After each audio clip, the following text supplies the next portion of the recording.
Viewer discretion is advised because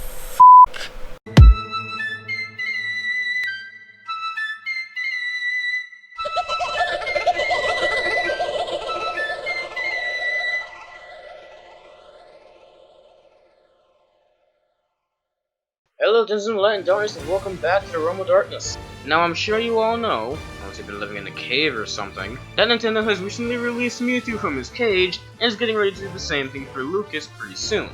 Now, at the time, the very action alone was enough to make many Nintendo fans pack their bags and hop on the hype train, but no, that wasn't enough for Nintendo. For some inconceivable reason, they felt like they had to go even further beyond, past the point of no return, shifting the balance of the universe. So what did they do? They made a fucking ballot! A ballot where you could vote for your favorite video game character to be next in line for DLC release in the Smash Bros. Lineup.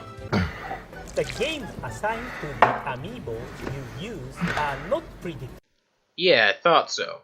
Now the possibilities are endless here, and I'm not exactly sure how many more characters Sakurai is planning to add, or even has the energy left to develop, but I'm gonna go ahead and throw my hat to the ring right now, and give you guys my top 5 preferred characters that I'd like to see make the cut. Not to interrupt, but this is like the 15 billion Smash Bros. Related content that you've put on your channel. Man, what can I say? I love Smash Bros. Don't you think that you love it a little bit too much? You can never have too much Smash, John. Never. Okay then. So let's get started.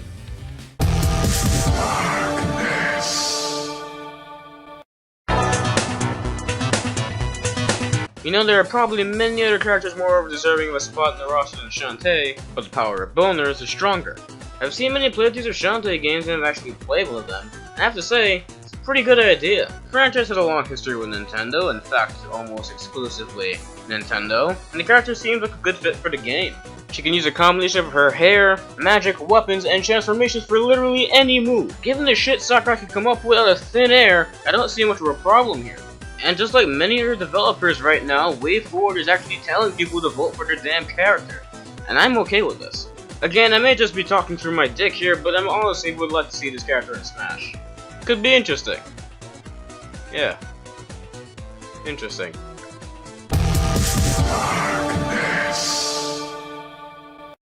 Guys, I tried, okay? Believe me, I tried.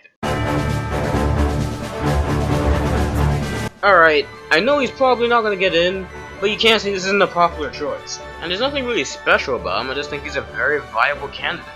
And he's like my favorite protagonist ever. And many others seem to think so too, because people have been trying to get this dude in Smash from before Smash Bros. Was even announced. There are countless texture hacks, model swap, and other mods that people have made to try and get him into Brawl. And he's even in Super Smash Bros. too. Seriously guys, go download this game. It's great. You will not be disappointed. There are a lot of abilities Sora has that you can freely pick and choose from. Strike Raid, Sonic Raid, pretty much all magic. Reflega, actually, no, Reflega's a bit broken. Might not wanna use Reflega. I already have enough broken counters. And while people could say they're gonna have a lot of trouble getting him into the game due to, legal issues, which, honestly is the reason why he's actually this low, it's also fair to point out that there are actually 3 main series games on Nintendo handhelds. Well, 4, but we didn't talk about that one. The point I'm trying to make here is, it's not impossible, and if I had another shot to vote, I'd most likely vote for him. However, there is a small part of me hoping he doesn't get in because I clocked in like hundreds of hours into Mating Dark Pit, and if Sora shows up, I'm literally dropping everything else. Quick confession, I've never actually played a Banjo-Kazooie game. Like, ever. I've heard a lot about it and seen many Let's Plays to the point of 100% completion, but I've never actually done it myself, and I probably won't do it anytime soon either. But these two have recently become a really popular choice in the ballot, and to be honest, I think it's a really good idea. They've already had history with Nintendo way back on the N64, and their abilities make them pretty viable candidates. I think of them kinda like the Duck Hunt duo, except not a keep-away character and less annoying. To be honest, you really don't have to think too hard to make up a moveset. Everything from his specials to most of his tilts can just be copied from their first 2 games. Neutral B can shoot eggs, up B can make Kazooie fly, kinda like Brawl Pit but less broken, won't be stupid. Down B can be Beat Buster, side B can make them charge through the air. I could list them off, but some dude actually made an entire detailed chart stating what all of Banjo's possible moves for Smash 4 could actually be. It's brilliant, and to be honest, I'm really questioning why these two weren't in the game to begin with. Not only that, but Phil Spencer himself stated that Microsoft dealt with Nintendo concerning Rare's IPs before, and he thinks it could be a really cool idea, so there really shouldn't be a reason for them not to add him in the game. Now, I could personally live without this guy in Smash, mostly because I don't have that nostalgic connection with them like many others do, but that doesn't mean I wouldn't be happy to see them get in. I mean, damn, it would only make sense. I just hope that if they do get in, they don't use the stupid nuts and bolts model. I know I haven't played the game, so I'm not actually going to judge the gameplay of it, but the model just looks stupid. Really, just garbage.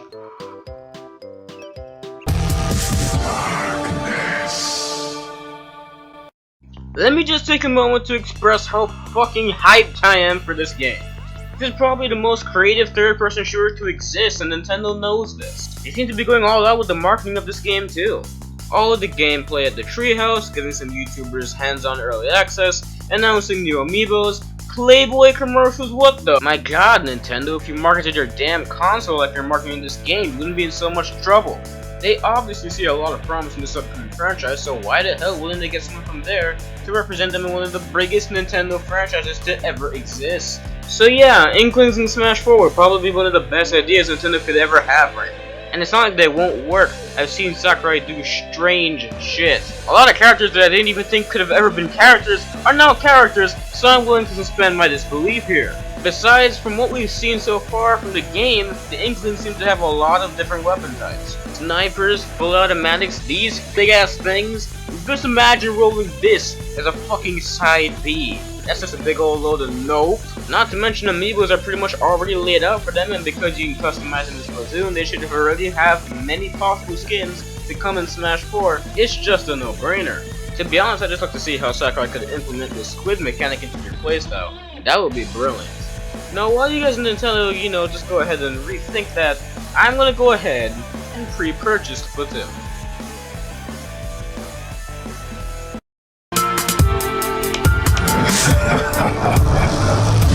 There are probably many other characters more deserving of a spot in the roster than Bayonetta, but the power of Boners is stronger.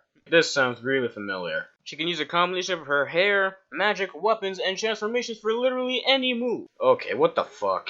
Again, I may just be talking through my dick here, but I honestly would like to see this character in Smash. Alright, you know what? Fuck that. Bayonetta should just be in Smash, period. Even though the very concepts of Shantae and Bayonetta are very similar, there's a reason why the Witch is a whole 4 spaces above the Pirate. Aside from both of Bayonetta's games appearing on the Wii U, with the second one being a Nintendo exclusive, may I remind you that Bayonetta is from a beat-em-up hack-and-slash game, so this character can pretty much do fucking anything. I mean, this is a game where you beat the crap out of people with weapons varying from guns, gauntlets, axes, swords, claws, and your fucking hair. She can transform into a bird to recover, she can transform into a cougar to speed up. Hell, she even has her own built-in counter. As if we even needed more of those. With all the moves and combos she has in her games, do you really think it's gonna be difficult making a moveset for her? But of course, there are some flaws in this plan. Painfully obvious flaws. But allow me to dispute them. First, let's start with the ERSB rating. Yeah, Bayonetta and Bayonetta 2 may be rated M, but so was pretty much every Metal Gear Solid game, and look who showed up to fight and brawl. So yeah, I think we can easily throw that long debated argument out the window. And now moving on to the painfully obvious. Bayonetta's hot. Like, really hot. And she's also violent. Really violent. Basically, her game's main attractions come down to guns and boobs. And guns and boobs and tits and ass and hair? But the question remains, how would Nintendo get around this? Nerf everything! All the things! And I mean not to the extent that she ceases to be Bayonetta anymore, but just enough that the E10 rating doesn't go any higher than E10. I mean, come on, we know if she comes up in the game, her final smash is gonna be Climax, but that doesn't mean we have to see her entire skin-tight suit be magically removed in front of virgin eyes. She can still continue to be the biggest cock tease on the planet, as long as there are no actual visible signs of any real cocks being teased. That's basically what the other characters are doing anyway. Every single female character in this game is at least a little bit suggestive.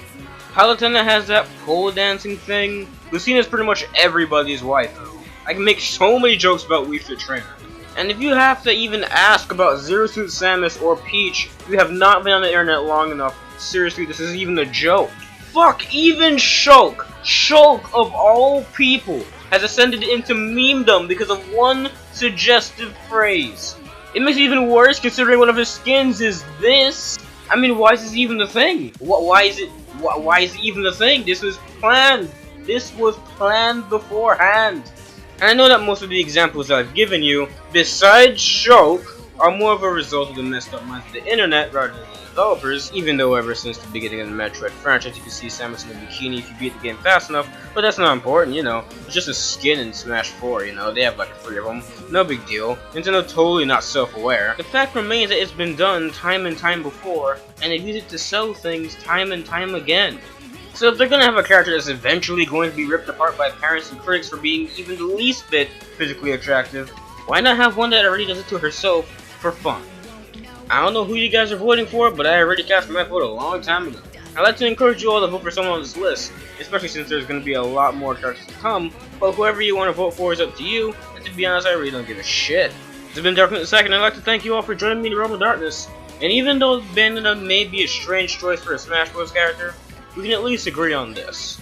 It's a better vote than fucking Goku!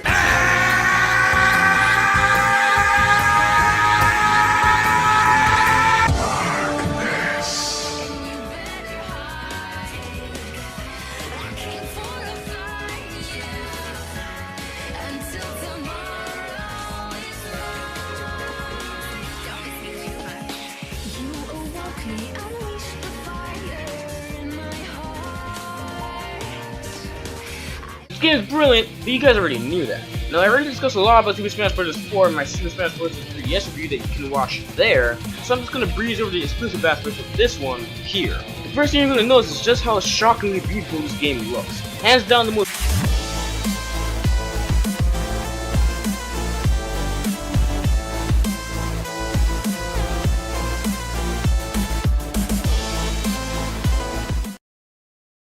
Wait a minute, what about Safety Strap Silhouette Guy? What? You know, the guy in pretty much all the Nintendo Wii games that fucks up all the furniture and shit? You mean that guy from the one picture of the loading screen? Yeah! No! But come on, for his final smash, he removes the strap. What does that even accomplish? It creates a bug in the system, an error, and the resulting paradox will create a black hole that will demolish every other character on the screen. Wait, what? Why? Oh, is there a following for this? Does this exist? Yeah, why not? But he doesn't even do anything. He's literally a picture, an icon, a fucking stick figure. We already have one of those. It doesn't even make any sense. No, it doesn't. But be honest. It'd be funny, wouldn't it? Yeah, it'd be fucking hilarious. Yeah, it would.